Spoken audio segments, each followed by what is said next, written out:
Recently, the UFC has been focusing on rewarding entertaining fighters and punishing boring ones. When it comes to rewarding entertainment, they've doubled the bonuses for Performance of the Night and Fight of the Night and have added a guaranteed $25,000 bonus for finishes. And when it comes to punishing boring fighters, the UFC has been combing through the roster and eliminating them whenever they can. Most notably, the UFC cut Jailton Almeida while he was coming off of two boring losses against Alexander Volkov and Rizvan Kuniev, despite Almeida being ranked number 8 in the heavyweight division. And, prior to those fights, Jailton Almeida had put on one of the most boring performances in UFC history against Derek Lewis, where Almeida refused to throw ground and pound or go for submissions despite having extremely dominant positions like back control and mount. Besides Jailton, other fighters who have likely been released for putting on boring fights include the welterweight Rinat Firkhedinov, who was technically undefeated in the UFC prior to his release, the bantamweight Javid Basharat, who was coming off of a win. There's also Martin Buday, who was 7-1 in the UFC, and if we go back to 2024, there was Muhammad Makayev, who remains undefeated in his professional career until this very day. The UFC also hates fighters who don't get finishes, which is most clearly demonstrated by how long Movsar Evloev has been delayed from getting a title shot at featherweight and how long it took Bilal Muhammad to get his title shot up at welterweight. However, when it comes to pure boredom, there are fighters in the UFC that are just totally abysmal to watch. Like, truly unbearably boring. Fighters who, when I see that they're up next on the card, I immediately whip out my phone and start playing Balloons Tower Defense 6 instead. And today, I just want to go on a bit of a rant about these melatonin martial artists, who will render the audience unconscious long before they even cause a scratch on their opponent in the octagon. So yes, today we'll be going through my personal list of the most boring fighters who are currently still in the UFC.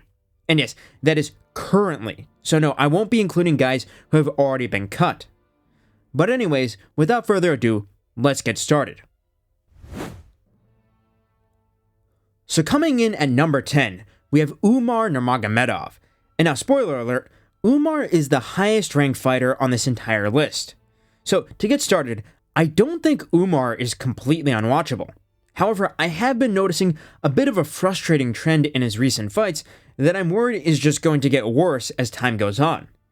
If you go back to the earlier half of Umar's UFC career, he was unironically one of the most entertaining Dagestanis on the entire roster. The guy was getting rear naked chokes right and left, he had solid ground and pound, and he slept Raoni Barcelos with a cool combination, which is a win that has aged very well in hindsight. And then you have the Merab Dvalishvili fight, which was a very, very good fight. But man, after you watch Umar's last two fights, you just have to come to the conclusion that the Merab fight was as fun as it was because of Merab, and not because of Umar. And let me explain why. Mario Bautista versus Umar Nurmagomedov consisted of Umar shooting over 10 takedowns and racking up over 10 minutes of control time in a 3-round fight. However, despite having all that control time, Umar only landed 32 significant strikes. The only memorable moments from that fight were a result of Mario Bautista's actions, like timing a knee that dropped Umar and going for a toe hold, which was also the only submission attempt of the entire fight. And when you take into consideration that Mario Bautista was the only guy of the two who made serious attempts to finish the fight, this fight could have been scored a win for Mario Bautista if, we were scoring the fight as a whole. Umar won this fight through back control, mat returns, and the good old body lock up against the cage. And then, the Deiveson Figueiredo fight was even worse. For much of this fight, Umar Nurmagomedov just threw flicky front kicks at range while Deiveson backed up, and then when Deiveson tried to trade in the pocket, Umar would just shoot and hold him in full guard while doing very little to try and damage him. And look, getting into a firefight with Figueiredo isn't smart, but if you're going to take him down, at least try to sub him or knock him out, okay? Figueiredo has good jiu-jitsu, but he's been out-grappled and submitted before, and all of that just highlights the lack of killer instinct Umar Nurmagomedov demonstrated in that fight. And it's really no wonder why Umar was on the prelims here. But yeah, I still only have Umar at the number 10 spot because he was pretty fun up until the Bautista fight, but there's definitely a lot of potential for him to climb up this list depending upon how his performances look from this point onwards. And as a final little point I'll add here, Umar, along with a certain other fighter who I'll talk about higher up on this list, is one of the few fighters in the UFC who will be allowed to get away with being boring. And that is because he has Nurmagomedov as his surname. Umar Nurmagomedov will be allowed to get away with boring fights that someone like Jailton Almeida or Muhammad Mokaev will get cut for because he is Khabib's cousin. And that alone carries a ton of value for the UFC since Khabib still has a cult-like fan base to this very day. Coming in at number 9, let's talk for a bit about Tai Tuivasa. Tai Tuivasa. Tai Bam Bam Tuivasa, or as I like to say, Oink Oink, because his last few fights have been stinkier than a pigsty. Tai Tuivasa is currently on a 6-fight losing streak in the UFC and is still somehow in the promotion. Now, back in the day, Tai Tuivasa was involved in a phenomenal fight with Cyril Gane, but he has fallen considerably from that height. And the main reason why I have Tai Tuivasa here is because his 2 most recent fights have been boring, unathletic snoozers. The Jairzinho Rozenstruik fight was a long, drawn-out, tit-for-tat kickboxing fight at range where neither Jairzinho or Tai were willing to brawl, which made it a real bore to watch. And look, Jairzinho actually got cut one fight after this one for being boring too, so it's a wonder to me how Tai is still getting booked. However, the bigger offense to the MMA fanbase was the Talison Teixeira fight, where both Tai and Talison gassed out in the first half of the first round after throwing little to no volume. And from there, we saw some of the sloppiest, lowest level MMA that has ever disgraced the main card of a numbered event. And yes, this was on the main card, which just shows how little the UFC cares about their fans nowadays. The only memorable thing to come out of this fight was the simultaneously hilarious and depressing photo of Talison and Tuivasa sitting along the cage after the fight gasping for air, which went on to become the visual representation of how far the heavyweight division has fallen. However, the other reason why I have Tai Tuivasa at number 9 on this list is because of just how little he cares about his career, which makes his fights almost impossible to get invested in.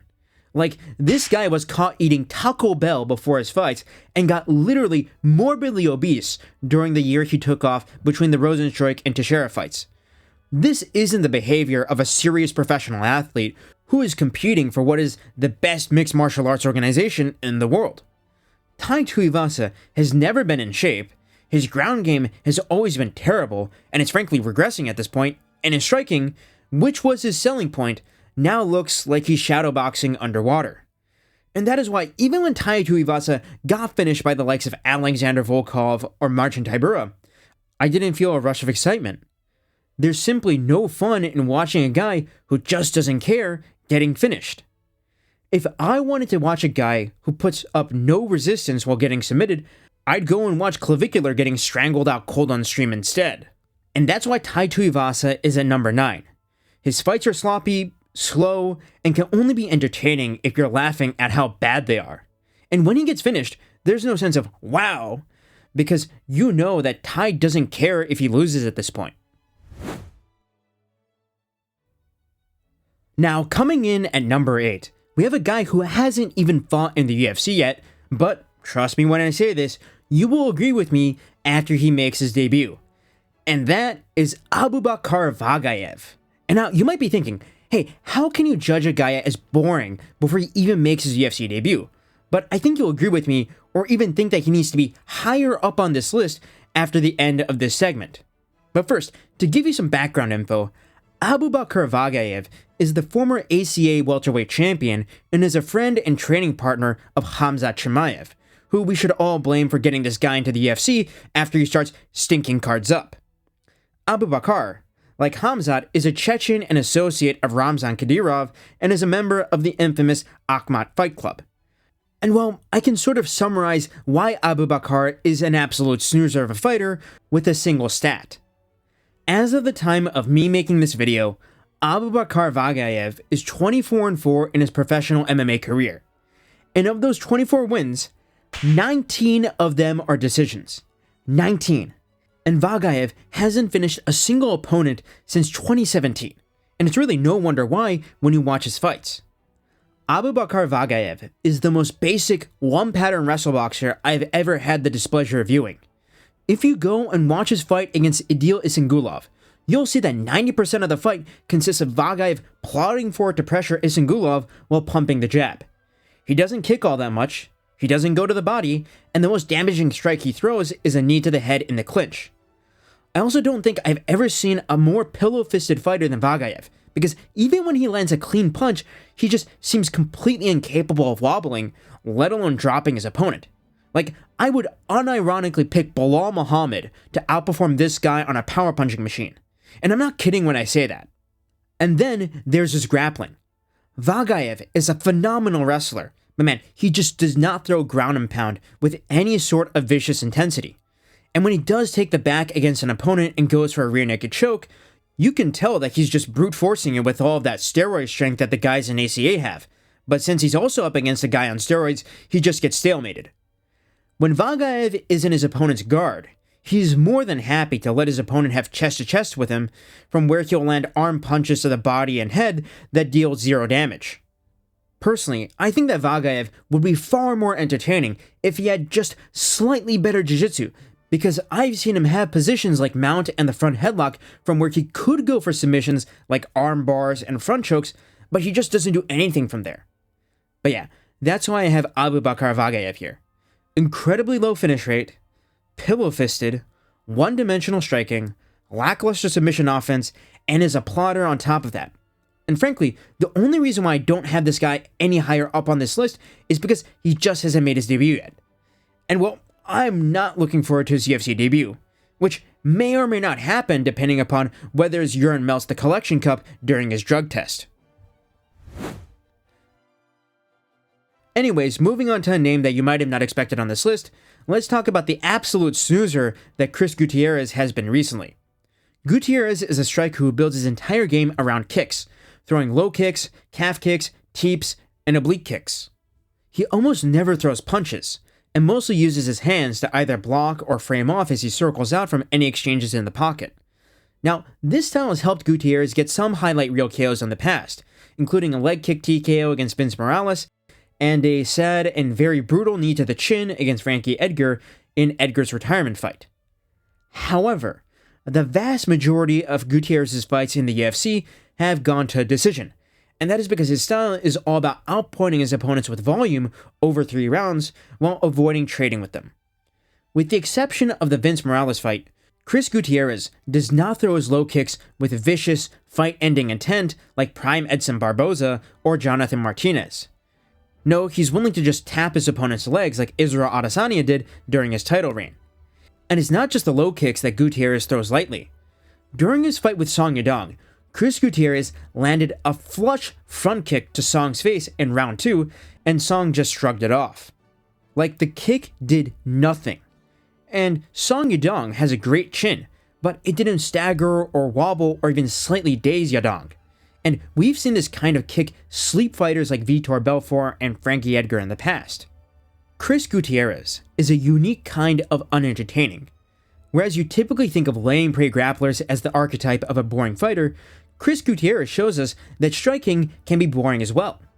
Frankly, I would watch Movsar Evloev versus Aljamain Sterling every day of the week over any recent Chris Gutierrez fight. Chris Gutierrez doesn't throw with the intent to finish his opponents unless he's fighting someone who is significantly worse than he is, and also does not fight with any urgency to get a finish when he is clearly behind on the cards.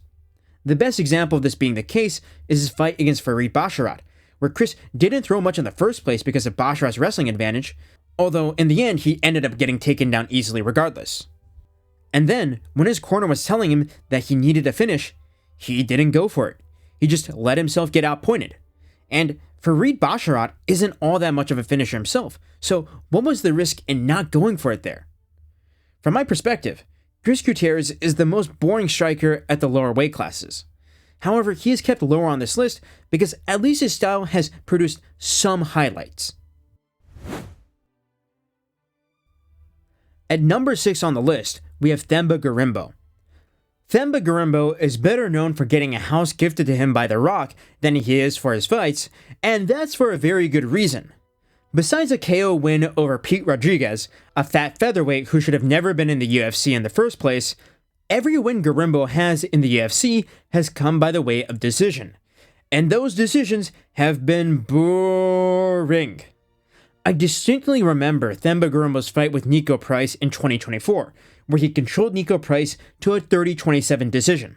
And at this point in Price's career, he was completely and utterly washed. Nico was coming off of getting KO'd almost instantly by the ghost of Robbie Lawler in Robbie's retirement fight, and winning a terribly boring decision himself against Alex Morono. And after losing to Themba, Nico Price would go on to get finished in every single one of his fights until he retired. And Themba took Nico Price to a decision. Now granted, it was dominant, but he didn't land vicious fight-ending ground and pound at any point in the fight. He took the back and couldn't finish a choke despite having 9 minutes of control time. The same applies to Garimbo's fight before that, where he had 10 minutes of control time against Ramiz Brahimaj, but only threw 43 significant strikes and went for 0 submissions.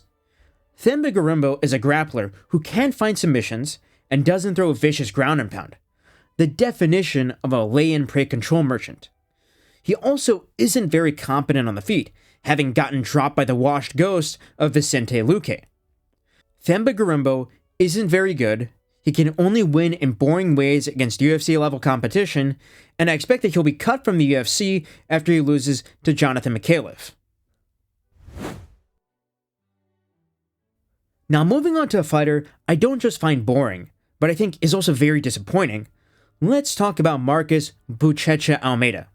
Now for those of you who don't know Marcus Buchecha, he is a multiple-time ADCC and World Jiu-Jitsu champion, and had a record of 5-1 in mixed martial arts before he was signed to the UFC, with all of those fights happening in the extremely high-level organization known as One Championship. He is also in very good shape for being a heavyweight, so considering his grappling background, his record, and him competing for another major martial arts organization, you'd think he'd be pretty good, right? Ever since Marcus Buchecha joined the UFC, he has gone 0-1-1, with a terribly boring decision loss to Martin Buday, where he got his takedown stuffed and picked apart on the feet, and a really ugly draw against Kenny Nzujuku, where he was saved from a loss because the referee decided to actually penalize Nzujuku for an eye poke. And the common factor in both of these bad performances, and the primary reason why Buchecha is just so awful to watch, is that he simply looks incredibly uncomfortable on the feet.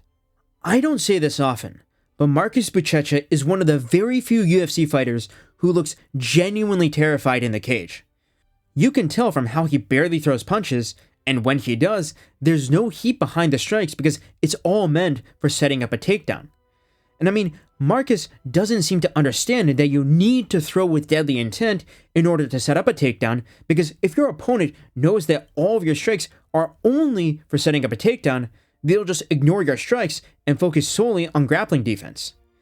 And the fact that Buchecha went 5-1 in One Championship should tell you everything you need to know about the level of MMA competition in that organization, because Martin Buday, who beat Buchecha comfortably, got knocked out by Shamil the Meal Del Gaziev, and ended up getting cut from the UFC and KO'd in the first round by Will Fleury in Octagon. So basically, Marcus Buchecha is boring to watch because he is so bad at striking that it makes his grappling not work, which in turn makes his fights a frustrating mess where he's just desperately shooting for a single leg all the time and getting stuffed. And now, at number 4, we have the man in the thumbnail, Michael Venom Page. And MVP's performance against Sam Patterson at UFC London was the very fight that inspired this video. And part of the reason why I have Michael Venom Page so high up on this list is because Michael Venom Page was originally signed to the UFC because he was meant to put on entertaining fights. And in his debut against Kevin Holland, where he was throwing spinning elbows and sort of styling on Holland throughout the entire fight, well, we, including myself, might have gotten our hopes up thinking that he was going to be who he was back in Bellator. But then, the rest of Michael Venom Page's UFC career happened. Let's start with Michael Venom Page's fight against Ian Gary. This fight showed that Michael Venom Page, due to his lack of grappling ability, simply wouldn't be a serious contender up against the top competition in the welterweight division. And that's because he was getting his back taken and nearly finished by Ian Gary and controlled on the ground and all of that. And with the exception of a single right hand in the second round, he landed nothing of significance on Ian Gary. The same goes for the Shara Magomedov fight, where Michael Venom Page danced circles around Shara, who just kind of plodded after him while trying to time him with punches while Michael Venom Page is coming in. And well, that fight was kind of a stinker as well. The same applies to the Jared Cannonier fight, where besides a single knockdown, it was mostly just Michael Venom Page dancing outside of range doing jumping jacks. And then we come to the Sam Patterson fight, which has an argument for being one of the most boring fights in UFC history. And I just want you to watch this fight for a bit. Look at how few strikes are thrown. Look at how Michael Venom Page just dances outside of range, waiting for Sam Patterson to come in. But Sam Patterson, knowing that Michael Venom Page is just waiting to counter him, doesn't engage either. And that's the problem with MVP's style. As MVP said after this fight, he needs his opponent to wade into range. If MVP's opponent decides to fight in a defensively responsible way, there really isn't much MVP can do to force them to give him an opening. And here's the thing with an MVP fight. He's a weird kind of boring, where you're sort of baited into watching him because you're always thinking, hey, there's a chance that he goes and he highlight reel KOs his opponent out of nowhere, like we've seen from all of those clips of him in Bellator. So you just end up sitting there watching him for 3 rounds, waiting for something to happen. And then, only when the fight goes to decision and Bruce Buffer comes out with the scorecards, do you realize that you've been scammed out of 15 minutes of your life. And this is why I believe that MVP will likely be cut from the UFC soon. He's likely on an expensive contract, he can't finish actual UFC level competition, he'll never become a serious top contender for the belt because his grappling isn't there, and he has also recently complained about being underpaid. So yes, for all of those reasons, Michael Venom Page is at number 4 on this list. Now, moving on to number 3, let's talk about Raul Rosas Jr., a fighter who actually holds the distinction of being the first guy to put me to sleep while I was watching. Seriously, I fell asleep during Raul Rosas Jr.'s fight with Rob Font. And it's no wonder why I fell asleep. Raul Rosas Jr. had 10 minutes of control time, and he went for 0 submission attempts, and he only landed 10 significant strikes over a 3-round fight. This was genuinely an abysmal fight. However, it's not the only stinky performance that Mr. Chiwiwis has put on recently. Both the Vince Morales fight and the Aureli Kulang fight were basically the same thing, where Raul Rosas Jr. just took these guys down and hugged them. And let's be honest, a lot of the reason why Raul Rosas Jr. has been putting on these absolutely abysmal performances is because he's been given very favorable matchups throughout his entire UFC career. He hasn't been matched up with a single good wrestler outside of the rankings like a Ricky Simone, a Rinya Nakamura, or even Bryce Mitchell. And that is quite clearly because the UFC wants to protect Raul Rosas Jr., who, by being very young, being Mexican, which is a market that the UFC is desperately trying to break into, and having that whole Chiwiwis gimmick, which is incredibly annoying, is a fighter that the UFC allows to be boring. And that is why, unless we get somebody to stop this guy, he is going to continue to stink up cards. However, that's likely not going to happen. And that's because the UFC is likely going to matchmake him with fighters like Marlon Vera and 40-year-old Davidson Figueiredo, which they will do to protect him. So yes, that is why Raul Rosas Jr. is at number 3 on the list. He is not only a lay and prey merchant who is the first fighter to have literally made me fall asleep during his fight, he is also going to be allowed to get away with being boring. Now moving on to number 2 on the list, let's talk about Torrez Finney. Now, the first thing I have to say about Torrez Finney is that he has one of the most bizarre builds in the UFC, being a 5'8" middleweight who is super yoked and jacked and basically has no neck. But there is a very good reason why Torrez Finney was made to go through Dana White's Contender Series not once, not twice, but 3 times. And that is because when Torrez Finney is allowed to do what he does, he is one of the worst lay and prey merchants in the history of the sport. An example of this is Torrez Finney's fight with Cam Rousen, which was Torrez Finney's second fight on Contender Series. And the stats just really speak for themselves. Torres Finney shot for 10 takedowns and got 11 minutes of control time, but only landed 28 significant strikes. Cam Ralston ended up landing 32, and he was the only guy who went for submission here. So Torres Finney, well, he was just laying there, and he won this fight by unanimous decision. However, the even more egregious example of a Torres Finney fight was his fight against Robert Valentin, a rather low-level opponent by UFC standards who, after this fight, ended up getting destroyed by Ateba Gutierrez. And prior to this fight, ended up getting KO'd by Ryan Loder, who himself isn't that great either. And I'm saying all this about Robert Valentin just to demonstrate how atrocious Torres Finney's performance against him was.